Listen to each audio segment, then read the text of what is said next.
الحمد للہ الذی کفا والصلاة والسلام علی عبادہ الذین اصطفی اعوذ باللہ من الشیطان الرجیم بسم اللہ الرحمن الرحیم رب اشرح لی صدری ویسر لی امری واحلل عقدۃ من لسانی یفقہوا قولی۔ آج ہم سورہ بقرہ کی آیت نمبر 6 اور 7 کا مختصر گرامر اور پھر مختصر تفسیر کریں گے انشاءاللہ۔ اعوذ باللہ من الشیطان الرجیم بسم اللہ الرحمن الرحیم ان الذین کفروا سواء علیہم اانذرتہم ام لم تنذرہم لا یؤمنون۔ ترجمہ: ان الذین کفروا، بے شک وہ لوگ جنہوں نے کفر کیا، سواء علیہم، برابر ہے ان پر، اانذرتہم، آپ ڈرائیں، ام لم تنذرہم، یا آپ نہ ڈرائیں، لا یؤمنون، وہ ہرگز ایمان نہیں لائیں گے۔ انا اسم ناصب، الذین اسم موصول جمع مذکر کے لیے، کفروا، کفرا یکفروا کفرن یعنی انکار کرنا، ناشکری کرنا، چھپانا۔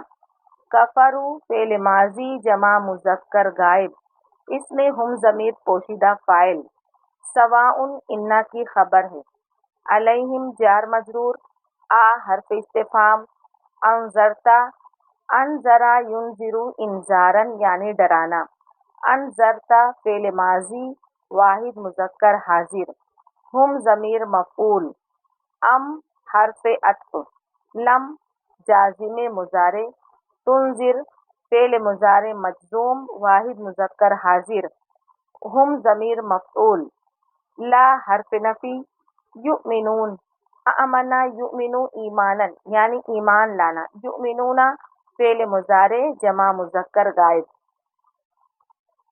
ختم اللہ علی قلوبہم وعلی سمعہم، ختم اللہ، اللہ تعالیٰ نے مہر لگا دی، علی قلوبہم، ان کے دلوں پر، وعلی سمعہم، اور ان کے کانوں پر، وعلی ابصارہم غشاوۃ ولہم عذاب عظیم، اور ان کی آنکھوں پر پردہ ہے اور ان کے لیے بڑا عذاب ہے۔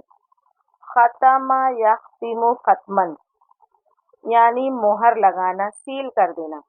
ختم فعل ماضی واحد مذکر غائب، اللہ فاعل، علی حرف جر، قلوبن، قلوبی قلب کی جمع ہے، قلب یعنی دل، قلوبی مضاف، ہم ضمیر مضاف الیہ، مضاف الیہ مل کر مجرور، واو حرف عطف، علی حرف جر، سمعی مضاف، ہم مضاف الیہ، مضاف الیہ مل کر مجرور، جار مجرور ہو کر متعلق، واو حرف عطف، علی حرف جر، ابصاری بصر ان کی جمع ہے، مضاف واقع ہوا ہے، ہم مضاف الیہ، مضاف مل کر مجرور، جار مجرور ہو کر متعلق، جار مجرور ہو کر خبر مقدم، غشاوۃ مبتدا مؤخر، واو حرف عطف، لہم جار مجرور، عذاب عظیم صفت موصوف ہو کر مبتدا خبر مل کر جملہ اسمیہ ہوا۔ یہ آیت نمبر 6 اور 7 کا گرامر ہوا۔ اب تفسیر کریں گے۔ سورہ بقرہ کی پہلی 5 آیتوں میں قرآن کریم کا کتاب ہدایت اور ہر شک و شبہ سے پاک ہونا بیان کیا گیا ہے، اور ان خوش نصیب لوگوں کا ذکر بھی کیا گیا ہے جن کو قرآن کی اصطلاح میں مومنین اور متقین کا لقب دیا گیا ہے۔ مذکورہ 2 آیتوں میں اللہ تعالیٰ نے ان کافروں کا ذکر فرمایا ہے جو اپنے کفر اور انکار میں ضد پر اڑے ہوئے تھے۔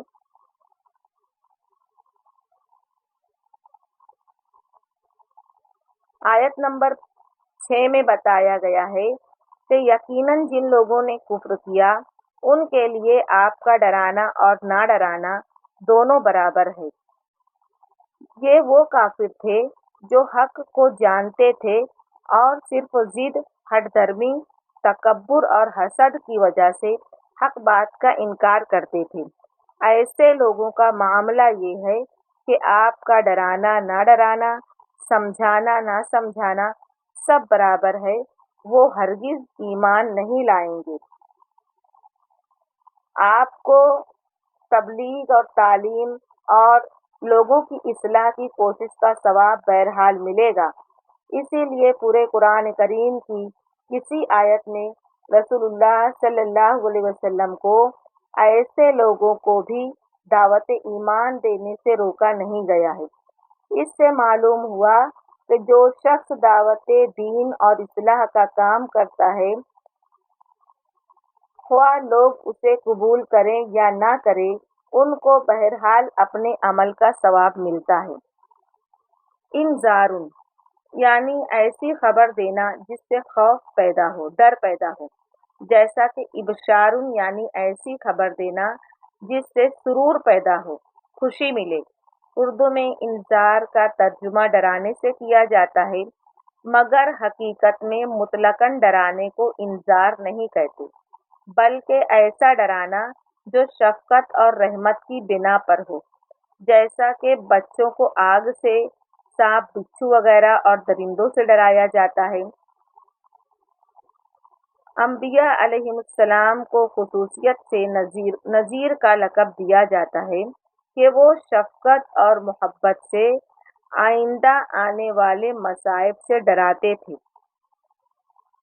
اس آیت میں آپ صلی اللہ علیہ وسلم کو تسلی دی گئی ہے کہ یہ کافر جو اپنی ضد اور ہٹ دھرمی کی وجہ سے حقیقت کو پہچاننے کے باوجود کفر اور انکار پر جمے ہوئے ہیں، ان کی اصلاح اور ایمان کے لیے آپ جتنی بھی کوشش کریں گے ان کے لیے مؤثر ثابت نہیں ہوگی۔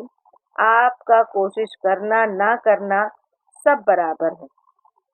اگلی آیت میں بتلایا گیا ہے کہ اللہ تعالیٰ نے ان کے دلوں اور کانوں پر مہر لگا دی ہے اور ان کی آنکھوں پر پردہ پڑا ہوا ہے۔ سوچنے سمجھنے کے جتنے راستے تھے وہ سب بند ہیں، اسی لیے ان سے اصلاح کی امید رکھنا فضول ہے۔ کسی چیز پر مہر اس لیے لگائی جاتی ہے کہ باہر سے کوئی چیز اس میں داخل نہ ہو سکے۔ ان کی اس حالت کو دلوں اور کانوں پر تو مہر کرنے سے تعبیر فرمایا ہے، مگر آنکھوں کے لیے مہر کی بجائے پردہ پڑنے کا ذکر کیا گیا ہے۔ اس میں حکمت یہ ہے کہ دلوں میں آنے والا کوئی بھی فکر، کوئی بھی خیال کسی ایک سمت سے نہیں آتا، ہر سمت سے آ سکتا ہے۔